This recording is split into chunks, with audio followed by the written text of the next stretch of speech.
restaurant he worked hard. He was the best railroad worker ever. No one knows for sure if there ever was a real John Henry.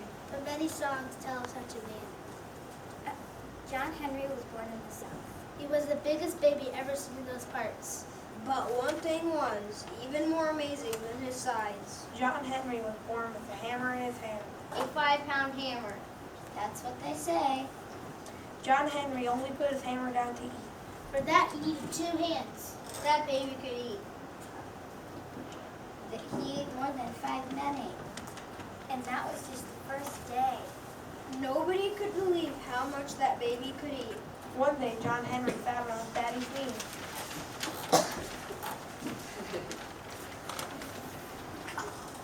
He had a hammer in his hand. He held up that hammer for his daddy to see.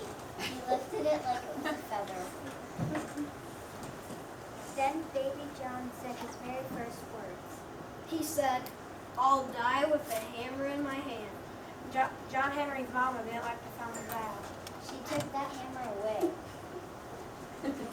John Henry tried to play with other things. But nothing was as good as his hammer. That hammer felt like a party gun. He missed that hammer. John Henry grew up to be a big, fine man. Soon it was time for him to leave home.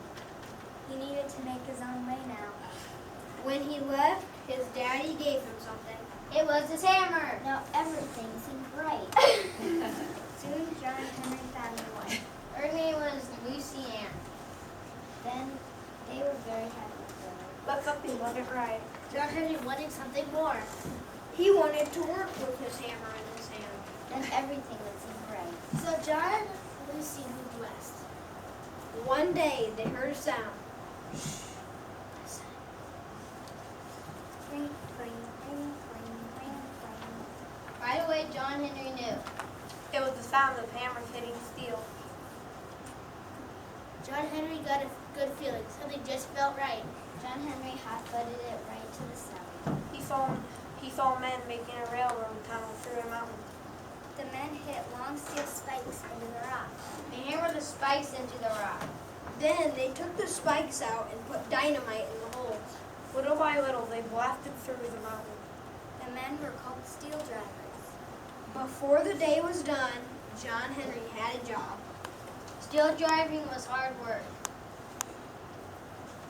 But John Henry took it the right way. He could swing a 20-pound hammer. He worked so fast it sounded like church bells. Clink, ring, clink, clink, clink, ring. Soon he was the best steel driver ever. Then, one day, a man came to the camp with a funny-looking machine. He said it was a steam drill. He said it could drill holes in it faster than 5 men. But John Henry knew he could beat the steam drill. So they set up a race. Clink, ring, clink, ring. Clink, ring, clink, ring. John Henry's hammer rang. The steam drill hit. Faster and faster they worked. John Henry worked so fast that his hammer sounded like thunder. At the end of the day, the race was over. John Henry was right. He could beat a steam drill. Its holes were bigger and deeper. All the men cheered. John Henry was still the best. But John Henry lay down, tired to the bone. And he died with the hammer in his hand. He died.